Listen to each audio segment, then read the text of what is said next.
আসসালামু আলাইকুম রহমতুল্লাহি ওয়া বারাকাতুহু। আমরা আজকে এসেছি হলো ময়মনসিংহ জেলার মুক্তাগাছা উপজেলা, হ্যাঁ ১ নং দুলনা ইউনিয়ন। তো আমরা এই ভাইয়ের সাথে দীর্ঘদিন কথা বলছি। আমি গত রমজান মাসে আমাদের কোম্পানির একটা পিজি ম্যাক্স ওনাকে দিয়ে পাঠাইছিলাম। তো পিজি ম্যাক্স দেওয়ার পরেই ওনার সাথে আমার সম্পর্ক। তো আপনারা জানেন যে আমি কৃষি নিয়ে দীর্ঘদিন কাজ করতেছি, বিভিন্ন ফসলের পরামর্শ দিয়ে থাকি। তো আমার প্ল্যানটা হলো এই ধরনের বড় চাষিদেরকে আমার সরাসরি সেবা প্রদান করা, এবং এনাদের মতো উদ্যোক্তাদেরকে যদি আমি সঠিকভাবে পরামর্শ দিয়ে এগিয়ে নিয়ে যেতে পারি, তাহলে নতুন নতুন আরও অনেক উদ্যোক্তা তৈরি হবে, যারা স্বাবলম্বী হবে, আমাদের দেশের মানুষের কর্মসংস্থান সৃষ্টি হবে, আমাদের দেশের উৎপাদিত ফসল দিয়ে তখন আমরা আমাদের কাঙ্ক্ষিত যে ফলের চাহিদা সেটা পূরণ করতে পারবো। কি ভাই, আমি কথা খারাপ বলছি না? ভাই, আমি আপনার প্রথম এই হিস্ট্রিটা জানতে চাই, আপনি কতদিন থেকে এগ্রিকালচারের সাথে জড়িত, কৃষির সাথে জড়িত?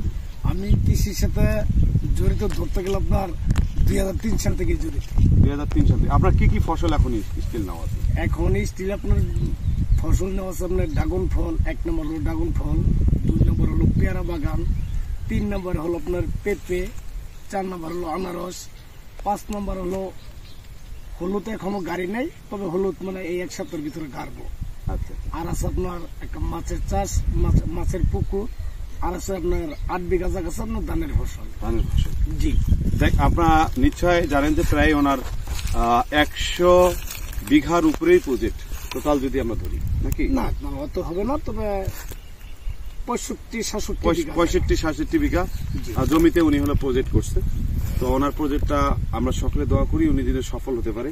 তো ভাইয়ের যে পরিকল্পনা আমরা যদি এখন দেখি, আপনারা দেখতে পাচ্ছেন যে এই অঞ্চলের যারা মানুষ এরা কিন্তু অনেক পরিশ্রমী হয় এবং পরিশ্রম করে থাকে। আপনারা যে আনারস খান, যারা খেয়ে থাকেন তাদের দেখবেন যে আপনি আরেকগুলো হলো আনারস গাছ, ঠিক পেঁপে গাছের মাঝখান দিয়ে 4টি করে লাইন দেওয়া আছে।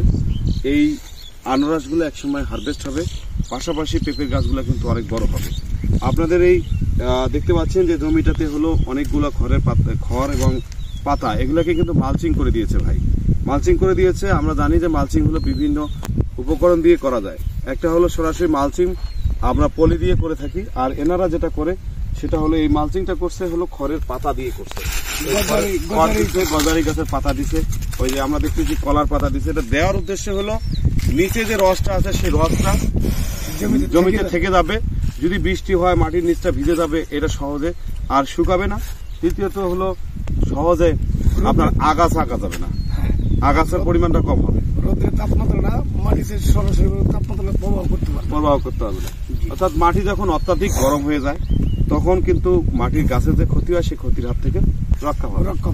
তো আমরা আজকে যে প্রজেক্ট দেখলাম, এরপরে আমরা ভাইয়ের সাথে আলোচনা করব আমাদের এই কাঙ্ক্ষিত ফসলে কি কি পরামর্শ দেওয়া যায় এবং কি কি আলোচনা বা কি কি করলে ভালো হবে সেই বিষয়ে আমরা আলোচনা করব। সকলকে ধন্যবাদ, আপনারা সকলেই দোয়া করবেন আমরা যেন আমি কৃষি এবং কৃষকের জন্য কিছু করতে পারি। আসসালামু আলাইকুম। ভাই, আপনি যে পিজি ম্যাক্স দিয়েছিলেন, আপনি কি কি উপকার পেয়েছেন? পিজি ম্যাক্সটা আমি আসলে সাধারণত ভাবে আপনার আমি কলায় আমি এই স্প্রে করছি, তবে কলায় অন্য মেডিসিন করাতে দেখছি আমি যে পরিমাণ গুণগণ আমি পাচ্ছি, তার চেয়ে পিজি ম্যাক্সটা ব্যবহার করতে তার চেয়ে আমি দ্বিগুণ ফলাফল রেজাল্ট ভালো পাচ্ছি। আর আপনার ড্রাগনের কি অবস্থা? ড্রাগনের অবস্থা এখন মোটামুটি ভালো হচ্ছে, খারাপ না। তবে ড্রাগন হয়তো আমরা এখন আছি পেঁপে খেতে, তবে ড্রাগন খেতে গেলে আপনার দেখতে পারবেন যে কি অবস্থা আছে। তবে আমি তো সারাক্ষণ থাকি, আমার কাছে যেমন লাগে আপনারা হয়তো মানে নতুন ভাবে দেখলে